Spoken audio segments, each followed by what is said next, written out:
Nascer preto em um país racista é determinante.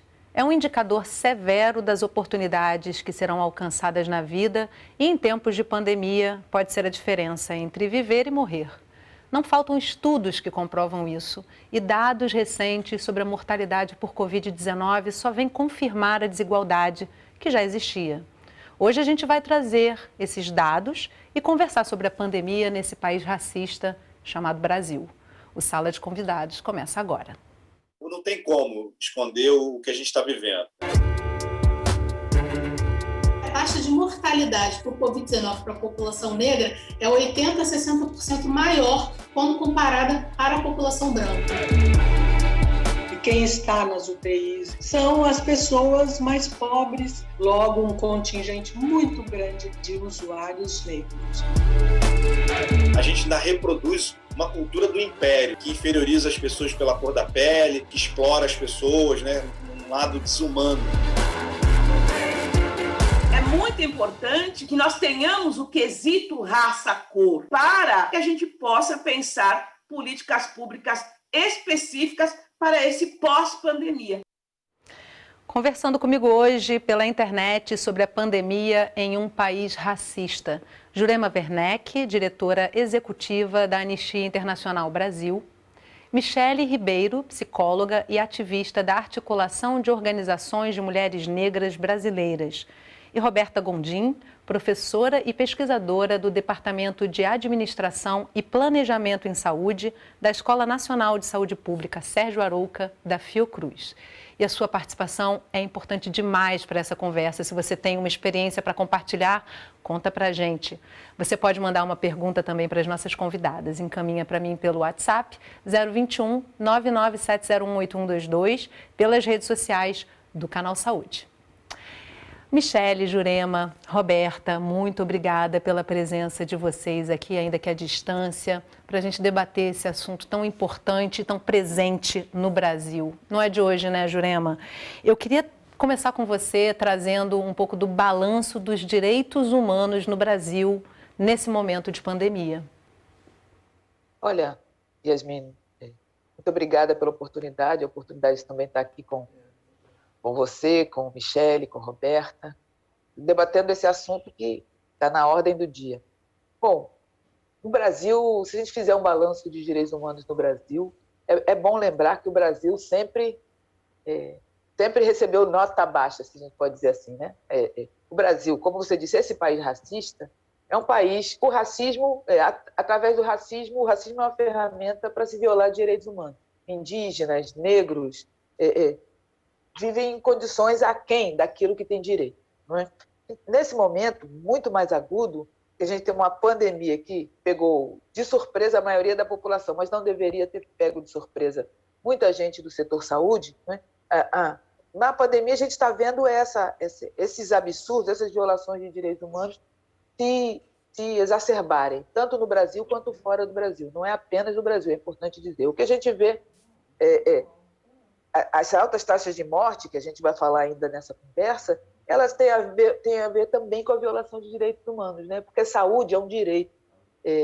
Quando a gente tem uma doença infecciosa se alastrando, né, em dimensões epidêmicas, havia medidas que a saúde deveria tomar, né? que a gestão pública, que o governo deveria tomar para proteger a saúde da população, proteger o direito à saúde. As medidas de proteção geral, não é? Melhorar as condições de vida, não é? Vida e trabalho, a proteção imediata na saúde, né? As condições que o próprio Ministério da Saúde, de uma forma muito capenga, dissemina, que é o isolamento social, a higiene e o uso de máscara. Era preciso garantir isso, preciso garantir a testagem para poder ter uma vigilância epidemiológica adequada para a epidemia não se expandir. E era preciso, à medida que as pessoas adoecem, encontrar um sistema preparado, o melhor possível para isso. E a gente está vendo que nenhum desses passos, eu estou dando só o exemplo da saúde, nada disso foi feito adequadamente. Quando você pensa na assistência social, a garantia, né, por exemplo, de comida, o Brasil voltou ao mapa da fome, né? A garantia de alimentação, a garantia de terem as condições mínimas, básicas, para poderem ficar em casa, isso está sendo negligenciado. Não é? O governante está naturalizando a sua incompetência, a sua negligência, o seu deixar morrer tanta gente. Isso tudo é violação de direitos humanos, percebe? As instituições, aqueles que têm a obrigação de fazer, não estão fazendo. É uma violação grave de direitos humanos. E a história vai contar. Já está contando, né, Michele? Eu queria trazer com você o seguinte, a gente escuta ainda, apesar de tanta discussão que a gente já tem no Brasil a respeito disso, pessoas dizendo, por exemplo, quando se fala vidas negras importam, vidas, ponto, importam. E aí parece que não há uma percepção da importância desse recorte. Eu queria trazer com você isso. Qual é a importância de se mostrar a epidemiologia, né? Mostrar como é que é essa pandemia e esse recorte entre pretos e pardos, principalmente. Bom dia, Yasmin, Jurema, Roberta. Acho que para nós ter a necessidade, né, e quanto é urgente e presente fazer o debate sobre como a epidemia ou a pandemia, na verdade, da Covid-19 impacta as populações negras, está muito no eixo do quanto a gente tem dificuldade de reconhecer o racismo presente na sociedade brasileira. Então, quando as pessoas rebatem o debate em torno de que as vidas como um todo importam, e de fato todas as vidas importam, nós nos furtamos de olhar para as diferenças que infelizmente constituem desigualdades presentes na nossa sociedade.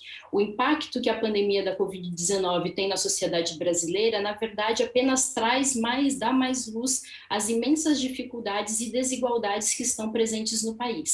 Então, quando a gente fala dessas vidas negras que importam, nós estamos falando do quanto o sistema de transporte público não funciona, o quanto o sistema único tem dificuldade de reconhecer essas especificidades e aplicar a equidade no atendimento às multiplicidades, às múltiplas populações brasileiras, colocando, sobretudo, pessoas pretas e pardas, as pessoas negras, como sub-humanas, como subpopulações. Então, esse exercício da cidadania que versa as vidas de todo mundo importa, não é exercido quando direcionado a essas pessoas, necessariamente por conta dessa vigência e perpetuação, nessa permanência, essa insistência das diversas maneiras, das multiplicidades e múltiplas formas do racismo se fazer presente na sociedade. Roberta, quando a gente está falando dessa população, a gente também está falando de um recorte territorial, né? Naturalmente parece, mas não é. A gente tem um recorte de territorialidade quando a gente fala dessa população, né? Exatamente. Bom dia, Yasmin. Eu quero agradecer o convite do canal, né? Agradecer aqui em seu nome. Muito bom conversar com Jurema e com Michele. Eu queria começar parabenizando vocês pelo título da matéria, o título do programa, né? Porque é bom reconhecermos que vivemos num país racista, ainda que muitos assim neguem. Porque só a partir da possibilidade que nós temos de desvelar todo um enredo e as tramas sociais de base racistas que se mantêm e se reproduzem em vários registros, é que se pode produzir políticas de enfrentamento, produzir relações raciais que possam minimamente tratar do assunto com a seriedade, com a honestidade que o assunto exige. Quando você fala de território, Yasmin, a gente tem que olhar a organização, né, o contexto histórico brasileiro, que implica a localização de sujeitos e corpos num espaço geopolítico, né? A gente costuma dizer que é muito tranquilo no Brasil reconhecer que as pessoas têm um lugar. Ponha-se no seu lugar. E qual é este lugar? Esse lugar, ele é metafórico, mas ele é material, ele não é só simbólico. A população negra, né, a população indígena, ela tem um lugar social e ela tem um lugar territorial. Se você olhar, as favelas no Brasil têm cor, as periferias têm cor, e esses lugares, eles são moldados histórica, política, estruturalmente, para serem territórios, espaços territoriais de precariedade. E é exatamente esse contexto da precariedade que localiza sujeitos, localiza corpos em determinados espaços, que se retrata naquilo que a gente chama da determinação social do processo saúde e doença. Você não tem como manter condições de saúde, boas condições de saúde, se você habita lugares precários, se você não tem acesso a bens e serviços em tempo oportuno, tá certo? Então, nós temos que desnaturalizar o lugar social e territorial que nós ocupamos a partir do recorte de raça, a partir do recorte de classe. A gente sabe que a delimitação de classe no Brasil é de base racial. No Brasil é de base racial. E a pandemia chega atingindo em cheio as vulnerabilidades de um país historicamente desigual.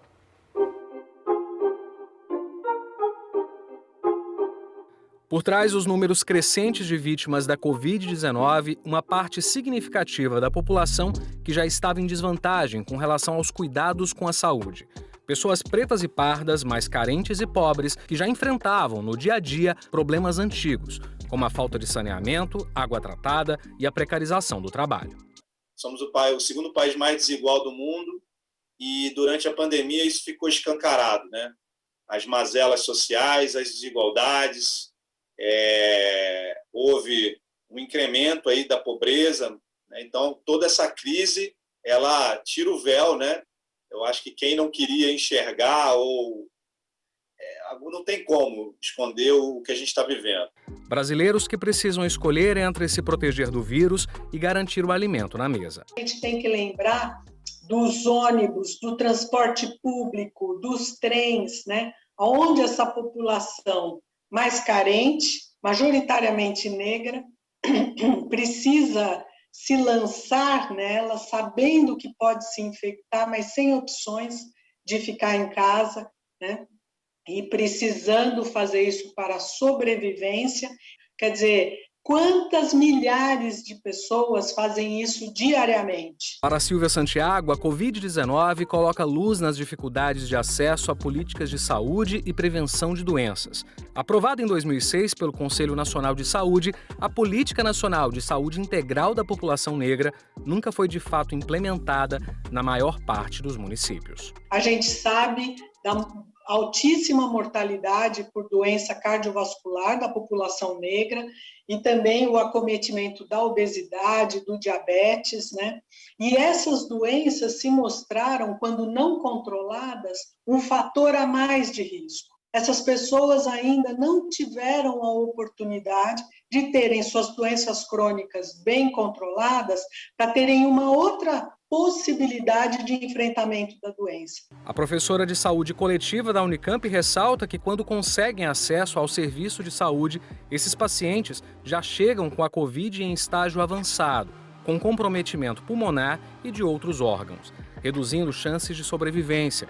A dificuldade de acesso ao cuidado é determinante para o número de mortos na pandemia. E quem está nas UTIs, né, com maiores dificuldades ou às vezes improvisadas até para atendimento a paciente mais grave, né, com a incorporação de alguma pouca tecnologia, são as pessoas mais pobres, né, com o acesso mais dificultado à saúde, logo um contingente muito grande de pacientes, de usuários negros. Pesquisadora da Escola Politécnica de Saúde Joaquim Venâncio, Bianca Leandro, participa da elaboração do boletim socioepidemiológico Covid-19 nas favelas, no Rio de Janeiro. Ela conta que os dados mostram o aumento do número de mortes de pessoas negras vítimas da Covid.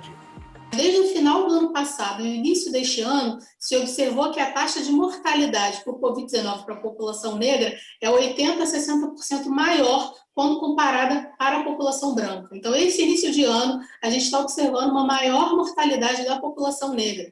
E esses dados da cidade do Rio de Janeiro, eles estão em consonância com um registro que o São Paulo também observou na última semana. No final de março, São Paulo verificou que os registros de mortes, né, do início deste ano, quando comparado ao ano passado, entre a população negra foi cerca de 25% maior, né, mais registros, e na população branca foi 11% maior. Números que revelam as desigualdades enfrentadas pela população mais vulnerável no Brasil. Dificuldades que não são novas, mas se tornaram ainda mais expressivas em meio à pandemia e podem ser maiores do que as estatísticas conseguem mensurar. Então, esses dados que temos já sinalizados de fevereiro e março, do maior aumento da mortalidade na população negra, eles ainda podem ser piores do que a gente observou, porque os registros eles são atualizados todos os dias, e por isso é muito importante a gente ter informação atualizada sempre que possível, para isso ajudar na organização de ações de prevenção e de controle da pandemia, né? E você que está em casa, como é que está vivendo esse momento? Participa do programa, manda para a gente perguntas e comentários para a Michele, para a Jurema, para a Roberta, para que elas possam comentar. A sua participação é sempre muito, muito importante para a nossa conversa aqui. E Roberta, eu queria trazer com você uma reflexão sobre a matéria. Você está no Observatório de Covid nas Favelas e a matéria traz um pouco essa questão das raízes históricas e epidemiológicas. Como é que esse momento que a gente está vivendo agora vai ser descrito na nossa história? Pois é, Yasmin. As emergências sanitárias, elas não incidem igualmente na população. Acho que a gente teve uma falhazinha na internet da Roberta. De forma alguma. A gente parou um pouquinho de te ouvir. Desculpa, Roberta. Oi. Tá, continua daí. A gente ouviu que não incidem da mesma maneira, de forma alguma. Deu uma travadinha na chegada do teu som aqui pra gente.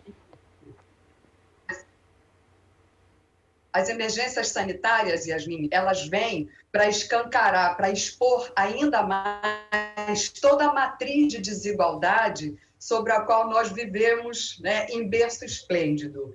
E a pandemia da Covid-19 não é exceção. Ela vem trazer em cores assustadoras aquilo que já se sabe que é o caldo, todos os elementos estão presentes para que ela se comporte dessa maneira. Então, a falácia inicial de que essa pandemia ela era democrática, ela cai por terra desde o começo. Né?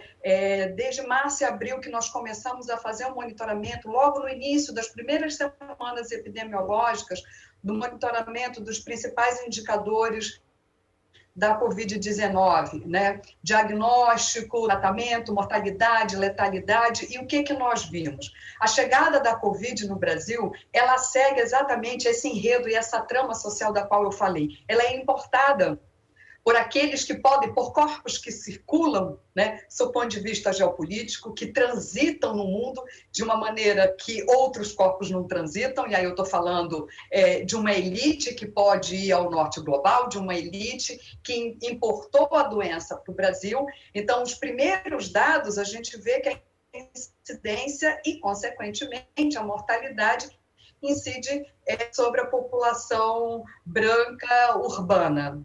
E, ao decorrer das semanas epidemiológicas, de poucas semanas epidemiológicas, Yasmin, a curva se transforma, ela se modifica.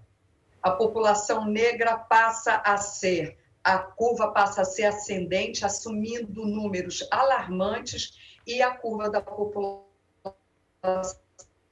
branca descendo. Por quê? Porque as políticas previstas, né, para o controle da pandemia são políticas que incidem majoritariamente da população que já é alvo das políticas protetivas. Quem é que pode ter acesso ao trabalho remoto? Porque, e quando a cidade para, quem é que tem que continuar funcionando para que quem está parado possa assim ficar?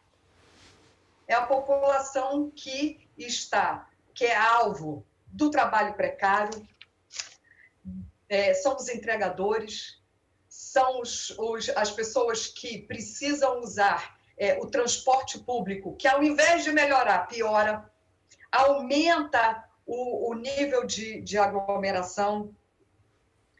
É uma elite que se pensa elite, que não abre mão dos seus privilégios, ou seja, não abre mão do trabalho das empregadas domésticas. Então, o que nós vimos? Nós vimos uma letalidade assustadora na população negra. O que é a letalidade? É de quem adoece, é o percentual de quem adoece e acaba evoluindo para óbito, que morre, tá certo? E isso fala do quê? De uma falta de acesso adequado a procedimentos diagnósticos, procedimentos terapêuticos, principalmente de alta complexidade, de cuidados intensivos. E aí eu vou segurar um pouquinho essa temática sobre o SUS, porque a gente vai precisar realmente falar dela para um pouquinho mais à frente. Eu queria ouvir a Jurema, que quer fazer um comentário a respeito disso também, né, Jurema? Eu queria chamar a atenção, a partir do que a Roberta está trazendo aqui, sobre a história, né, das emergências sanitárias.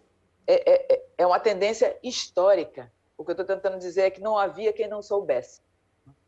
Não havia quem não soubesse. À medida que a Covid-19 chegou aqui com os viajantes, através do aeroporto de Guarulhos, havia medidas que poderiam ter sido tomadas para impedir a situação que está aqui agora, já naquele momento, já no início do ano de 2020.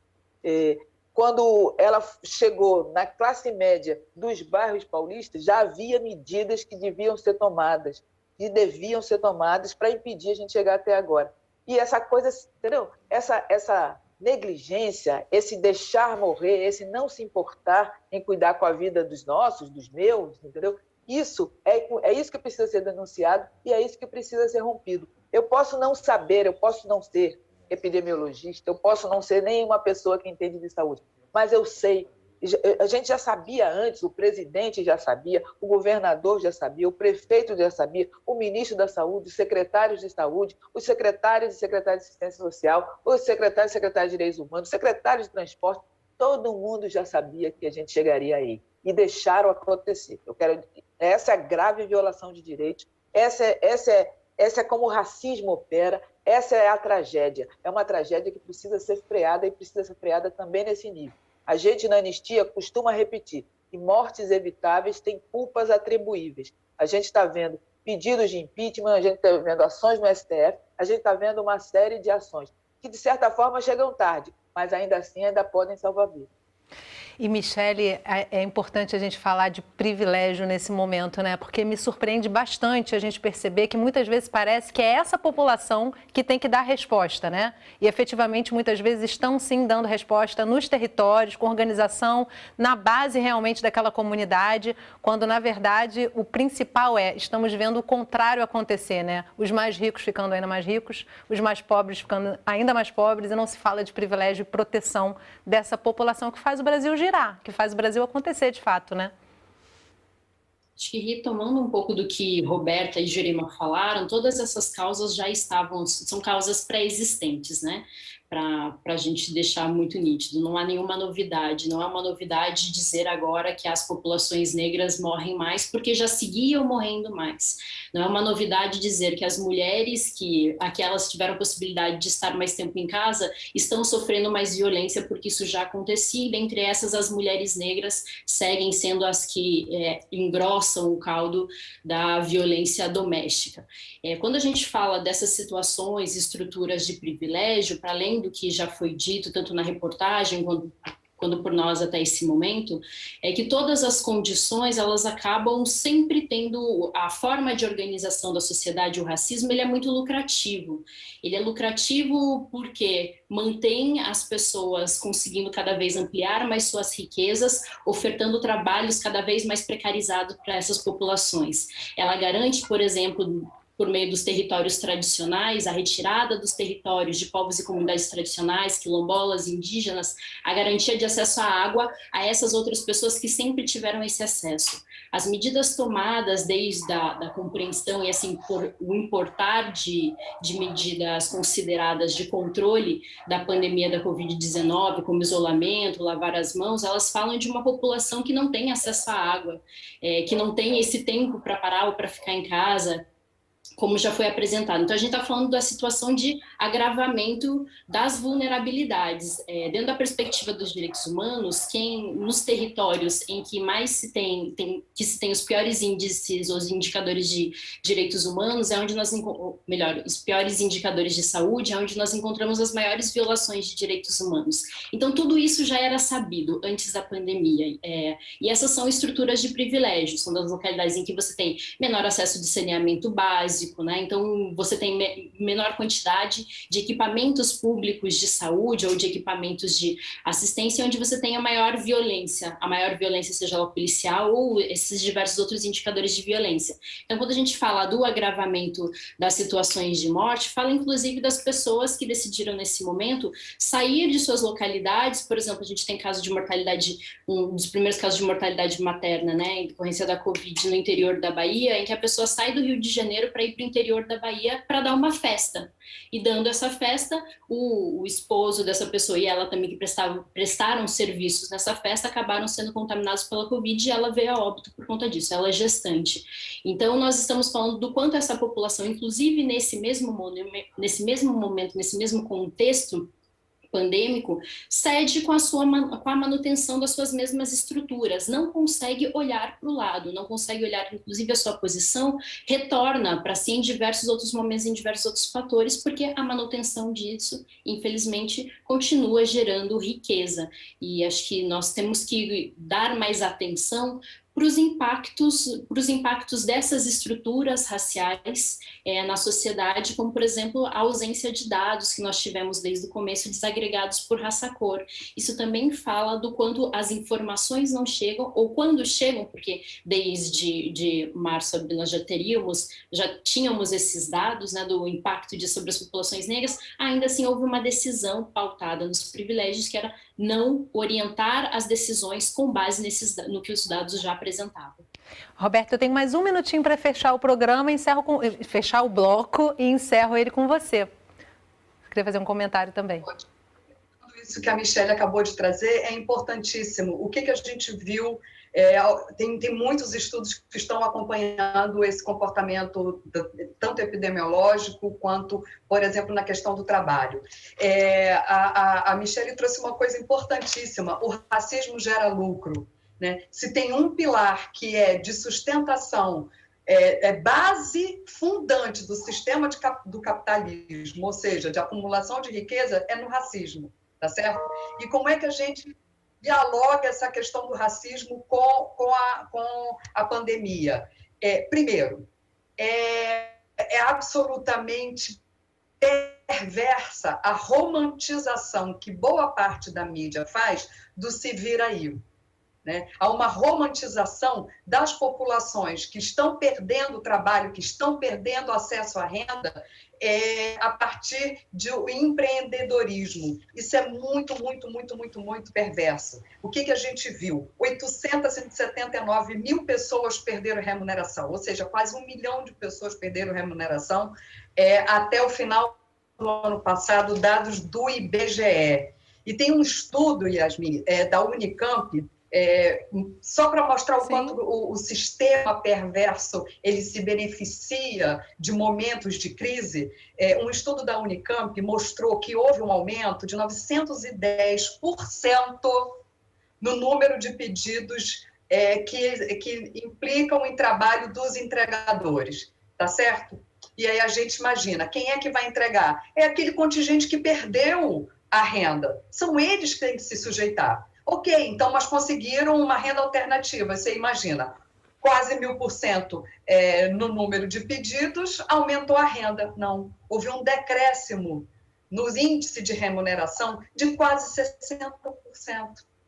Ou seja, o trabalho aumenta, mas a renda diminui, porque a oferta é maior. Essa é a lógica capitalista que é perversa e que incide de maneira diferente na população. E são dados importantíssimos que você está trazendo, né, Roberta, para a gente poder materializar o que está acontecendo, porque muitas vezes de dentro da nossa casa, no conforto do que a gente tem como privilégio já, a gente sequer consegue mensurar na prática como é que isso está se dando. Vamos ter que fazer um intervalo rapidinho, mas no próximo bloco, que heranças e legados podemos esperar para depois da pandemia? A gente volta já, não sai daqui.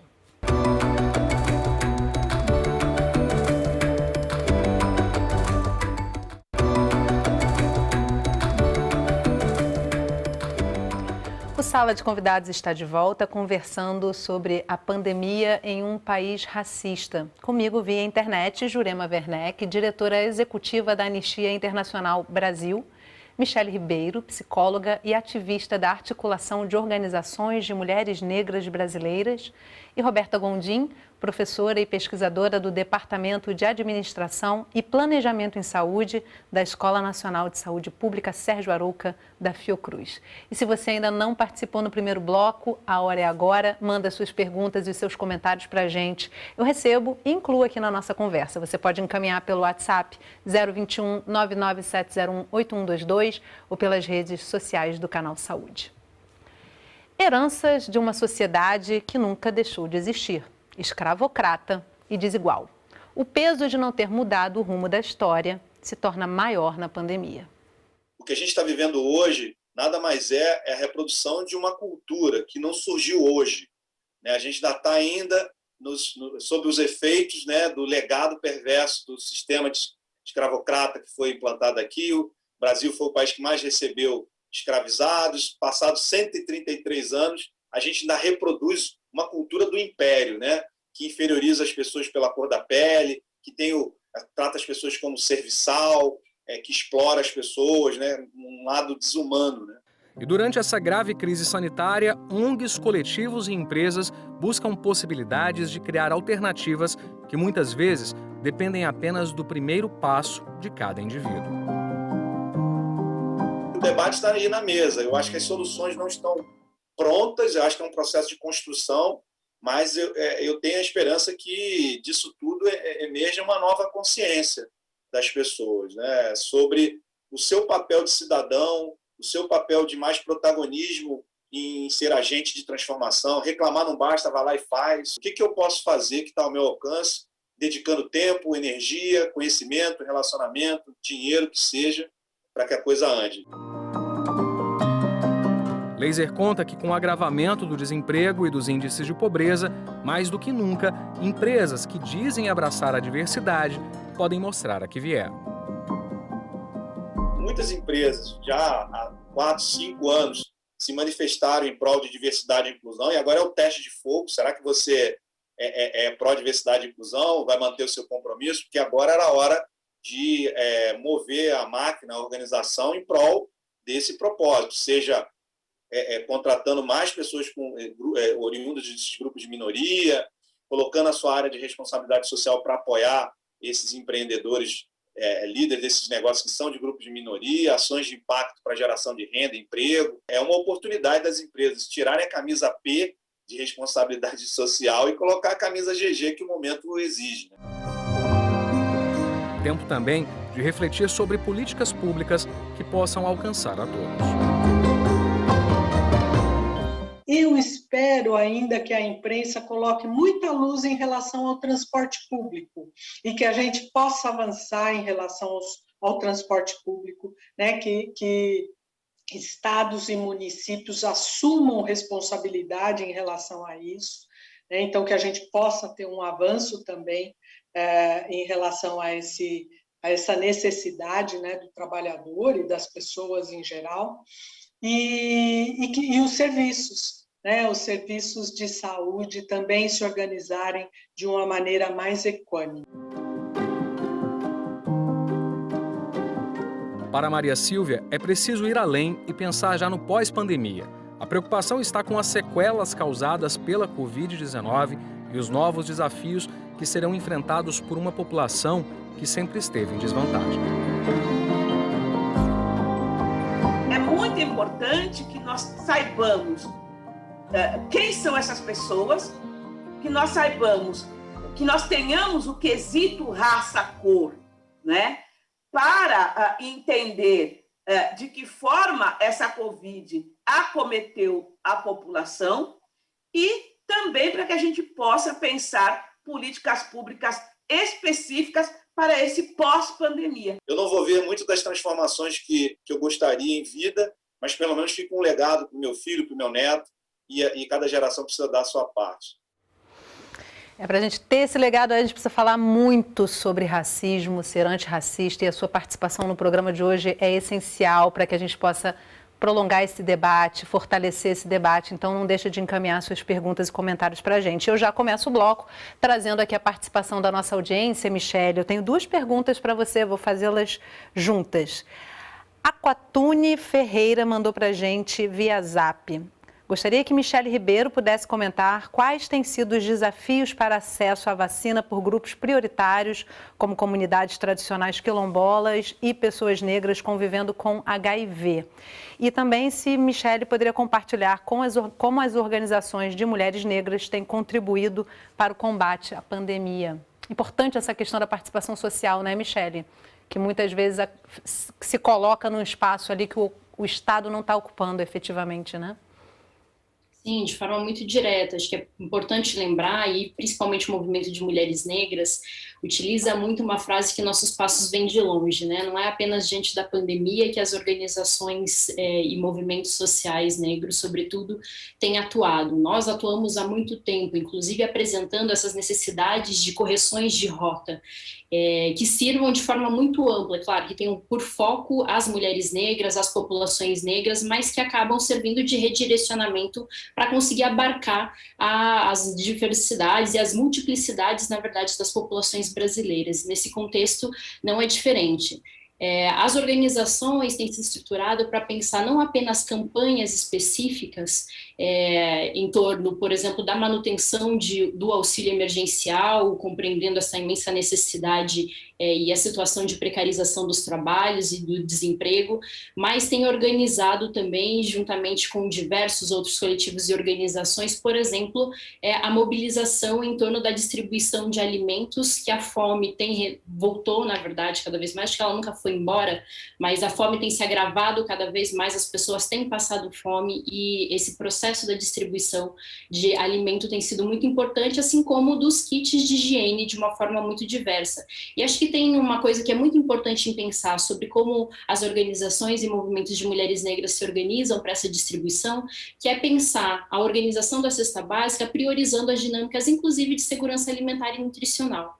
A forma com que existe o cuidado pensado, voltado para essa distribuição de alimentos, não é entrega de qualquer forma para essas pessoas, mas sim uma alimentação que realmente vai dar conta e suprir aquilo que nós acreditamos como manutenção do marco civilizatório que as mulheres negras têm pautado do bem viver, por exemplo. A distribuição, por exemplo, dos kits de higiene e limpeza, elas prezam também por apresentar não apenas qualquer sabão, mas é um sabonete que as pessoas também vão se sentir bem recebendo aquilo. Não é apenas chegar no espaço com qualquer pote e distribuir porque você acha que está fazendo disso uma benesse. Ou ainda colocando as pessoas sobre uma situação de exploração da vulnerabilidade alheia por meio dessa exposição com as fotografias. Então você recebe, se você tirar uma foto comigo do lado, segurando a cesta básica que eu estou ofertando, né? Nós não partimos desse processo diante da situação extrema que as populações negras estão vivendo para tornar isso um grande palco. Então acho que é importante pensar nessa forma como as populações negras se organizam para garantir dignidade para as pessoas mesmo numa situação de crise ampliada como essa. E quando nós pensamos na situação de vacinação, entendendo que a vacinação não vai ser a alternativa que vai nos tirar desse contexto pandêmico exclusivamente, ela é muito importante, mas não é exclusiva, é pensar que, por exemplo, em algumas comunidades quilombolas, essa estrutura de privilégio, de micropoder, inclusive, em algumas localidades você tem isso como definição, que as populações quilombolas elas são prioritárias para o recebimento das vacinas, mas também tem sido cada vez mais exercido essa outra estrutura em que você vacina a pessoa quilombola, mas você não vacina a pessoa com a qual ela é casada, né? E aí você tem uma série de ações em algumas comunidades sendo movidas para que todas as pessoas que são membros dessa comunidade, inclusive compreendendo como os movimentos sociais negros compreendem o conceito de quilombo, como uma expansão e uma vivência comunitária ampliada. E é por conta disso que, se as ações forem voltadas para ter atenção para as mulheres negras, com toda certeza a sociedade brasileira é beneficiada como um todo. A sociedade se move com a aplicação e destinação de recursos e investimentos para as mulheres negras, porque sempre existe o aspecto de você abarcar de forma mais ampla a comunidade como um todo. Então, acho que pensar essa dimensão ou a organização com a qual tem sido feita e pensado os grupos prioritários, também tem que prezar que, por exemplo, em nenhum momento pessoas com doença falciforme foram colocadas de início nesses grupos prioritários. E o quanto isso tem impacto significativo sobre as condições, sobretudo nesse momento de morte dessas pessoas. Nós não estamos mais falando em condições de vida, infelizmente, né? Nós estamos falando em condições de mortalidade, enquanto o agravamento disso é importante. E acho que se tem algo para a gente pensar, o que nós não aprendemos com as epidemias vivenciadas pelo Brasil, por exemplo, de Zika, chikungunya, em que as mulheres negras, as populações negras já foram muito mais afetadas, tudo isso retorna para nós nesse momento. Então, é uma forma de ação direta em contato com as populações, é de disseminação de informação, porque, por exemplo,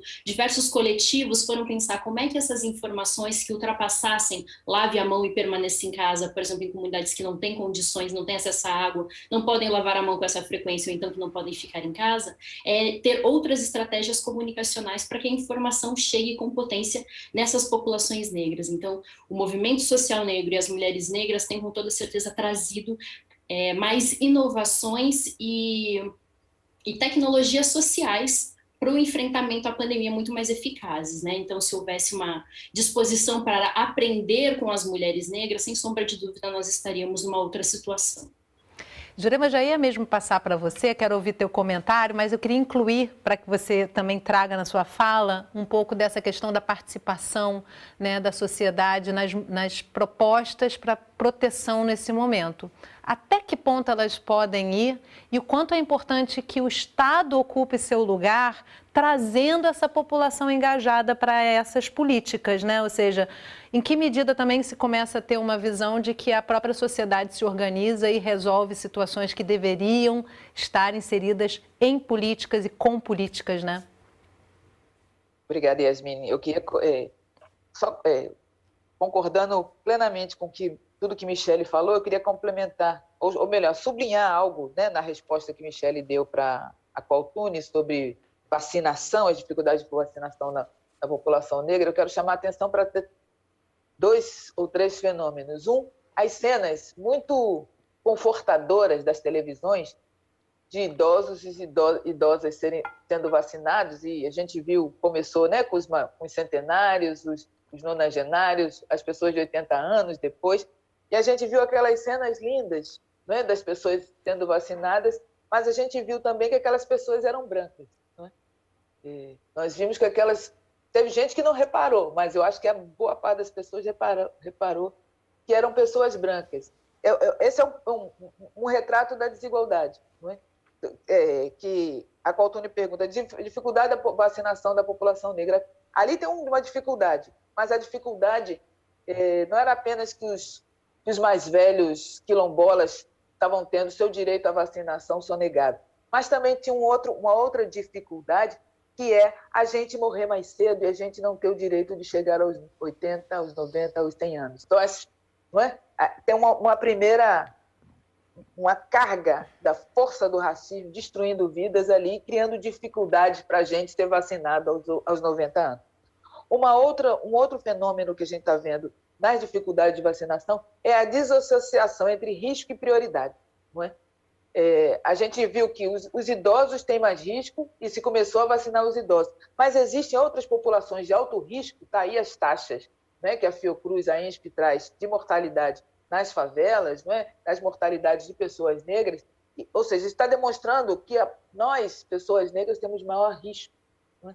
Maior risco, seja porque temos comorbidades que vão agravar a situação da pandemia, seja porque a nossa situação social nos expõe muito mais. Mas não estamos recebendo a vacinação. A Roberta falou dos empregadores que estão expostos todo dia na rua, pessoas que estão saindo na rua, camelôs, né, os informais, as pessoas que estão em situação de rua estão em extremo risco, as pessoas na prisão, etc, etc. Mas esse risco não virou prioridade, não é?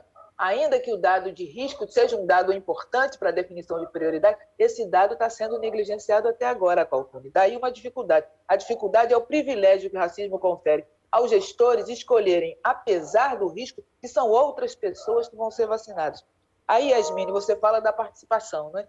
A participação, por um lado, essa resposta imediata que nós estamos dando, nós, populações, sociedade civil, estamos dando à emergência entre nós, não é? A gente está levando comida, a gente está levando água, a gente está participando da solução onde não há política pública, a gente está participando da solução obrigando, pressionando as autoridades a reporem a política pública, garantirem o direito, mas eu quero chamar a atenção que participação é direito. Direito que está sendo violado, né? Foram derrubados todos os conselhos, não é? As autoridades públicas se negam a ouvir a sociedade, mais do que ouvir a sociedade, respondem ao contrário, perseguindo, criminalizando, com acusações falsas, com ameaças, não é? Com muitas tentativas de silenciamento. Ou seja, a participação é o nosso lugar de ser o que somos e apresentar o nosso direito com alto e bom som. É nosso direito, é nosso direito. Mas ele também, a gente começou essa conversa falando de violação de direitos humanos. Quero chamar a atenção que esse direito está sendo violado e a nossa ausência nas mesas de definições dos caminhos da pandemia também está contribuindo para essa tragédia que a gente está vivendo. Porque o gestor ou é incompetente, ou é negligente, ou é racista. Então, a gente precisa estar lá também para impedir que seja a negligência, seja a incompetência, seja o racismo, produza mais mortes, mais tragédia.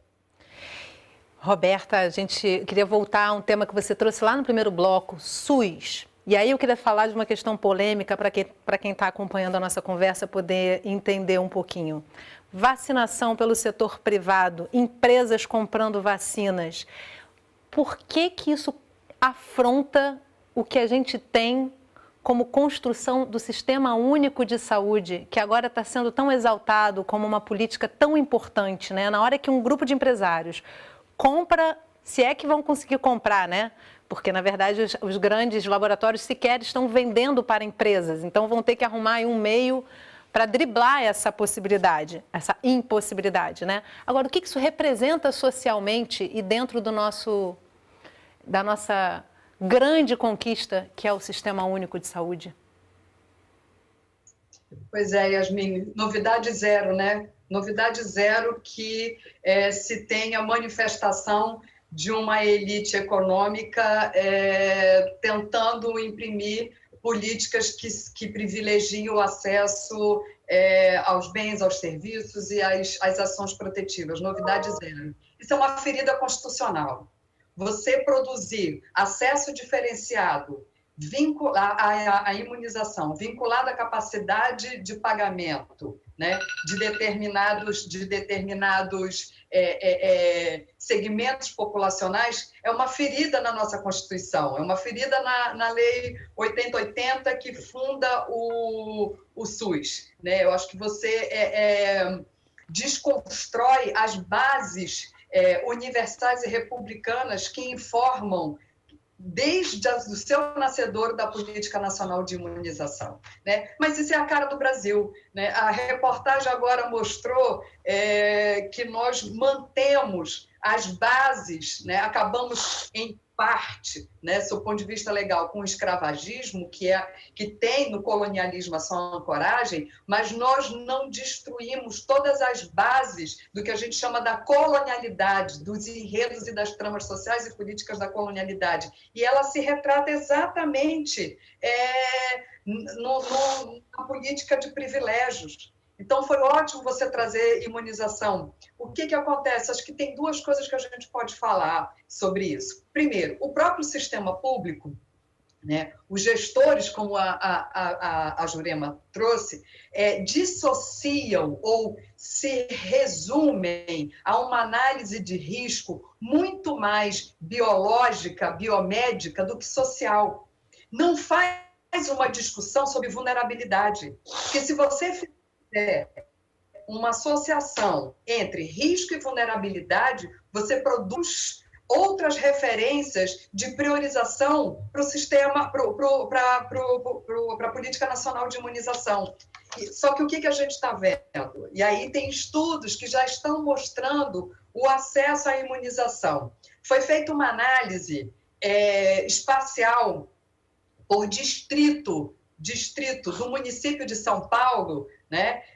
E se você distritaliza a cidade, você sabe quais são os bairros com maior ou com menor IDH, certo, Jurema? O que se chegou à conclusão só no município de São Paulo? que a população com uma renda média, né, os mais vacinados por distrito de São Paulo, tem uma renda média 8 vezes maior dos vacinados.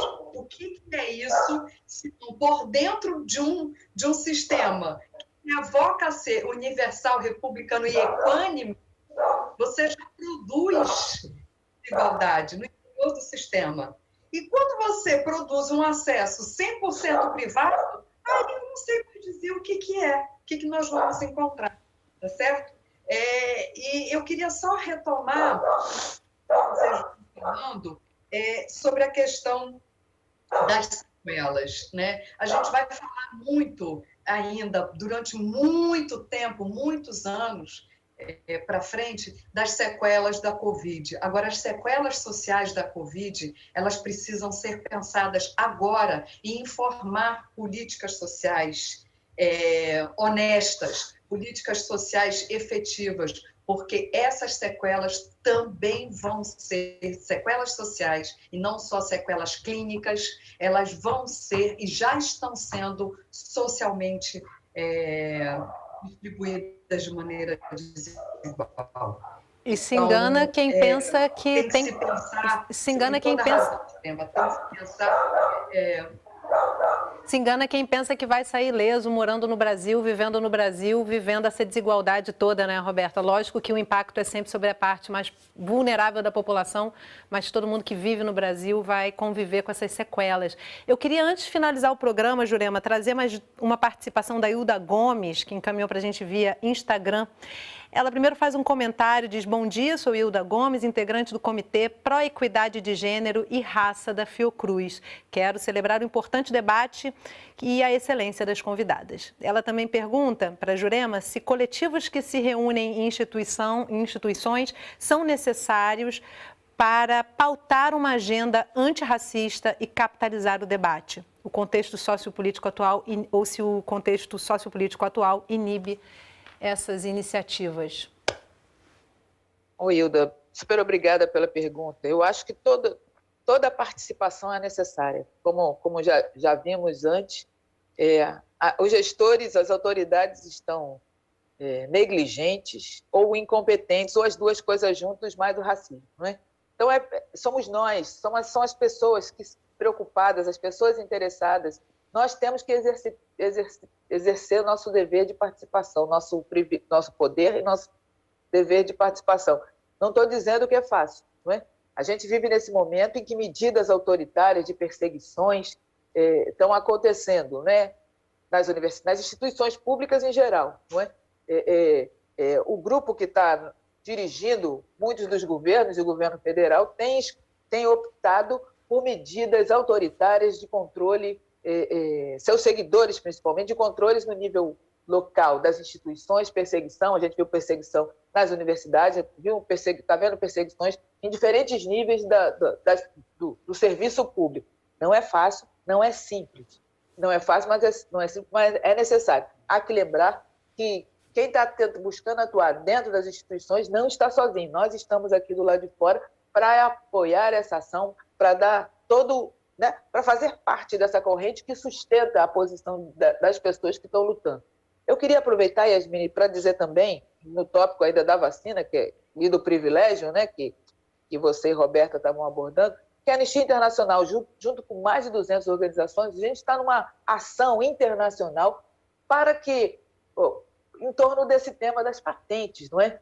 A gente está vendo, a gente sabe que as empresas vão ter lucros bilionários em dólares, não é? Se espera que a Pfizer e a Moderna, por exemplo, tenham uma receita só esse ano de 15 a 30 bilhões de dólares só com essa movimentação da vacina. E todo o acesso à vacina tem sido com acordos bilaterais, ou seja, num leilão, né, de quem dá mais. Isso não é certo. Não é, o critério comercial não deve estar em primeiro lugar nas definições de acesso à vacina.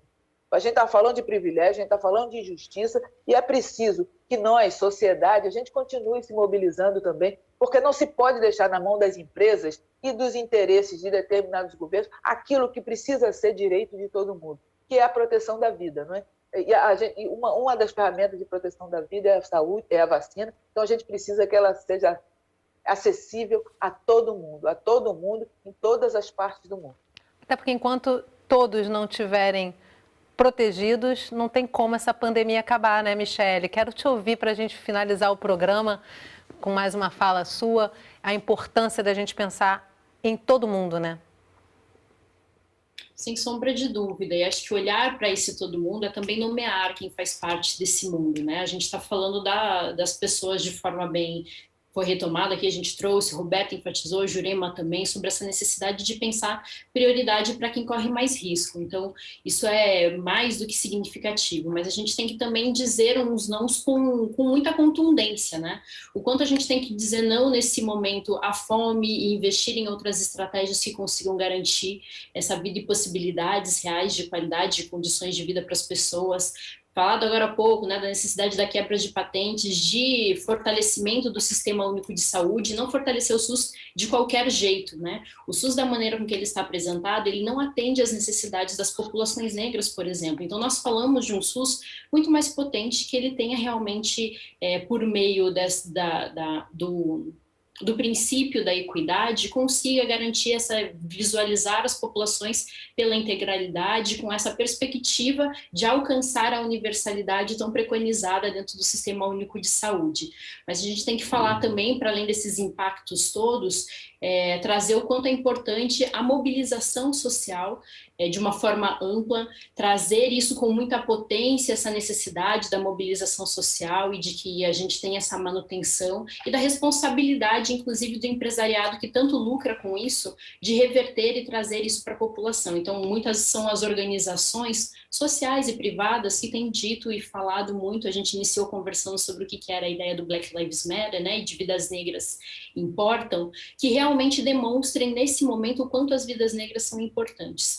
E dando esse direcionamento também para essa outra organização. Nós temos como oportunidade, na verdade, nesse momento, pensar, inclusive, o quanto é possível e necessário para a gente nos organizarmos para preservar a vida e não apenas estarmos vivos, mas perseguir esse marco civilizatório do bem viver, nas diversas dimensões e formas de abordar isso, seja na política pública direta, mas principalmente em atuação juntamente com os coletivos e com a sociedade, de forma muito presente, com esse olhar vivo e atento para a sociedade.